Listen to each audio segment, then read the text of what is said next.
brother noon. Pero ang dami kong ano po kay brother noon. Kasi sino ba naman ito? Sabi, ano ba ito? Sabi ko, yung mga gawain na yan. Pero nung that time na nakyatan din po yung kapatid ko, isa din po siyang Mormon. Yung kapatid ko po noon. Sabi po ni Brother Richard po sa amin, subukan lang po ninyo, sister. Sabi niya, wala naman po mawawala sa inyo. Sabi sa amin ni Brother Richard. At mayroon pa po silang kasama na nakasama din po sa paghahayo. Yung isa pong kapatid namin sa pananampalataya. Sino ba yung nag-encourage sa akin na subukan mo lang, sabi niya. Tapos, tinanong ko po yung anak ko na, ipapalit natin yung Inang Birhen Maria dito sa bahay, sabi ko sa anak ko. Tapos sabi ng anak ko, ala mama, wag kang magpapanhit ng rebulto dito sa bahay. Kasi kung makikita ng mga elders yan, sabi ay question nila tayo. Sabi ko, sige, subukan natin, wala namang mawawala. Sabi ko, kung darating man yung mga elders dito sa bahay, edi syempre, sasabihin natin kung ano yung gawain na yan. Sabi ko, that time naman, Sunday na, ayun, sabi ko, anak, punta ka dun sa simbahan natin, dun po sa Mormon. At ako naman, pupunta ako, subukan ko dun sa Christ the King. At yun po, nung nagbibihis po ako, parang yung isip ko po, kung saan po ako pupunta, kung tutuloy po ako dun sa fellowship doon po sa Christ the King, or doon po sa kapilya po namin. That time po, nung nung nagbibihis na po ako, bakit hindi ko po alam na paglabahay, ang alam ko po talaga yung isip ko, pupunta po namin. Pero nung ihakbang ko po ng 2 hakbang, yung pa ako, sabi ko sa kapatid ko, sasama nga ako. Yun, doon na po nagsimula yung ano ko po, trinay ko po na magsimba po sa Christ the King. Nung invoking of the Holy Spirit po, nung tinignan ko po yung mga kasamahan ko, tinataas nila yung mga kamay nila. Tapos sinubukan ko rin, naitaas ko rin po yung kamay ko. Pinikit ko po yung pinikit ko po yung mata ko. Yun po parang, ano ba to? Sabi ko, ano pa itong nararamdaman ko? Bakit umiiyak na ako? Tapos, hindi ko pala namalayan na naghahalo na pala yung sipon at luha ko. Nung naanuhan ko po yun, sabi ko, ano to, nakakaya, tinignan ko po yung mga katabi ko kasi yung sipon ko at luha ko, talagang hindi ko na po nalamalayan at talagang tumulo na po dito sa damit ko. That time, yun na, Lord, ano ito? Sabi ko, ano po yung naramdaman ko? Tapos nung naghahayo na po sina Brother Richard, sabi ko, itry ko nga din na sumama sa hayo. Doon po nag-start yung pagsama-sama ko na po sa hayo. At that time po, nung na po ako, na sumasama na rin po ako sa hayo, at doon ko po na-feel na ibang-iba yung pakiramdam nung nasa Mormon pa ako. Kasi po nung nasa Mormon po ako, mas pinipili ko pa yung kung araw ng Sunday po, mas inuuna ko pa yung namamalengke kaysa yung nagsisimba ako.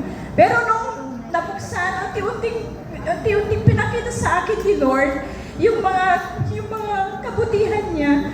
Ayun, yan kahit continuous na yung paghahayo ko. Pero yung paghahayo ko ngayon, sinubok din ako ng tadhana. Naputol yung naputol yung paghahayo ko. Dahil inalagaan ko po yung nanay ko na bedridden ng 3 taon. Pero yung puso ko po, parang hinahanap ko yung paghahayo. Yung pala, ganun pala yung pakiramdam. Kapag naumpisahan mo na pala yung gawain ni Mama Maria at saka ni Lord, hahanapin mo yun. Sabi ko sa mga kasama ko, miss ko na yung hayo. Sabi ko, meron na pong nasama sa inyo. That time, sinubok na naman po ako ng ating Panginoong Diyos. Nagkaroon po ako ng sakit. Na-paralyze po yung kalahating mukha ko. Nagniwi po yung bibig ko. Hindi ko po may pikit yung yung kanan mata ko. Tapos sabi nila yun nga, alam ko po na lang yun yung sakit na Bell's palsy. Bell's palsy. Nagka-Bell's palsy po ako. Tapos, sabi ng doktor, 6 to 8 months recovery. Pero sabi ng doktor sa akin, hindi ko may papangako kung babalik yung dati mong mukha, sabi ng doktor ko. Sabi ko kay Lord, sabi ko, salamat kung ano man yung pinahintulutan mong sakit ko, salamat Lord. Tatanggapin ko yan ng buong buo. Sabi ko, alam ko naman na ikaw rin ang makakagabot sa akin. Sabi ko, yung 6 to 8 months recovery, Lord, sabi ng doktor, sabi ko, alanganin pa, pero kung ikaw ang maggagalaw sa buhay ko, Lord, inaangkin ko na yan, nababalik yung dating pagmumukha ko. Alam niyo po, yung talaga, Sa akin, di na po yung nangyari sa akin, kasi po yung 6 to 8 months recovery, hindi pa ko Wala pa naabot nung ng araw. 1.5 months, Doon pinalik naman. ng Panginoon yung mukha ko. Kaya, Hindi, ang hirap, mga ang hirap na yung meron sumunod na. sa ating Yung Panginoon. nang wala At pa. Di ba sumubok maraming ka, nakagano? meron pa yung Ngayon wala kayo nang pa, gano'n. wala kang pera. May kasabahan, meron din akong kapitbahay. Dahil sa Matanda na, kapatid ng nakagano ating din. Mas Panginoon, lalang Diyos, alam malala. naman kasi ng ating Panginoon na yung desire mo na Kasi nga hindi maglingkod sa alam Kanya. ng doktor. May pahingin tissue kasi Talaga ipagkakaroon niya yung mga kasama mo Iiyak ka, may magandang loob. Ayan yung parang nahihiya ka, na pinapamasahiyan ka, pero yung desire mo na maglingkod sa ating Panginoon Diyos. Thank you po. Akala ko sa'yo. Nandun yung desire mo na maglingkod sa ating Panginoon Diyos na buhay. Ipagkakalog niya kung ano man yung kahilingan mo. Yung anak ko, mahirap yung single na mother na itataguyod mo yung nag-iisang anak mo sa kanyang course na kinukuha niya. Hindi ko po problema yung ginastos ng anak ko. Pinagkalob lahat ng ating Panginoon. Dahil yun yung pagsasakripisyo ko sa gawain ng ating Panginoong Diyos na buhay. Ipinagkalob ng ating Panginoong Diyos yung ginastos ng anak ko. At maraming salamat sa ating Panginoong Diyos dahil sa kabutihan niya, dahil sa pagsasakripisyo ko sa gawain ng ating Panginoong Diyos na buhay. Ipinagkaloob niya yung makapasa yung anak ko ng nursing. Yun yung inaano ko sa Lord. At kahit ano na naman itong fasting na naman, sabi ni brother, magpapasting ka. Brother, hindi ako makakapag-fasting ka. Sabi ko, may gagastusin na naman yung anak ko. Pero pinahintulot na rin pa ng ating Panginoong Diyos na makapag-fasting ako. Kaya narito po ako.